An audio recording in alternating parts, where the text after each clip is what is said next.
Ego is the Enemy by Ryan Holiday is about fighting to master our greatest opponent, which is the ego. Before reading this book, the first thing that popped up in my mind when I heard the word ego wasn't that it was my enemy. However, throughout the book, it's easy to see that the ego can cause a lot of harm to you towards your goals.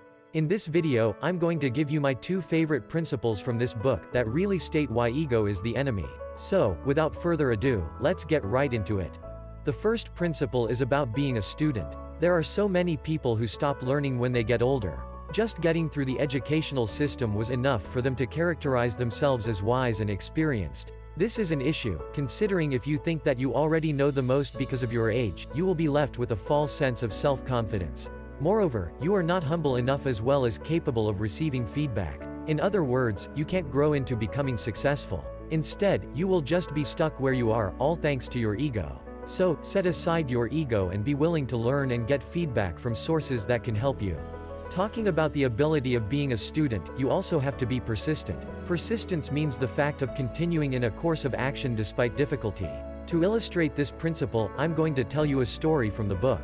The story is about a man named Jackie Robinson who became the first black player in Major League Basketball. Before this achievement, not many people believed that this guy would accomplish that. This was mainly because he always got offended when he was treated unfairly, due to the skin of his color. Because of it, he regularly ended up in jail.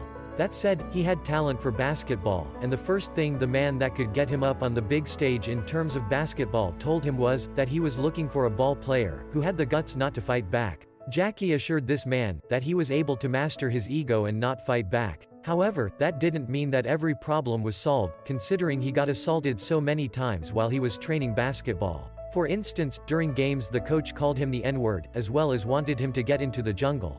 The old Ricky would have done something here and probably ended up in jail again. However, instead he agreed to take a photo with the coach to help save the man's job. In fact, he didn't even hit another player with his fist in 9 years in the league. This story is a great example of a man with persistent. Even though he met so many difficulties towards his path of becoming a pro basketball player, he kept going. He knew it wasn't going to be easy, but he wouldn't allow his ego to stop him. From now on, you must have a mindset that knows that there will be obstacles on the path, but you are prepared for it by remembering not to listen to your ego. Anyway, thank you for watching this video. Leave a like if you want more of these videos. See you next time.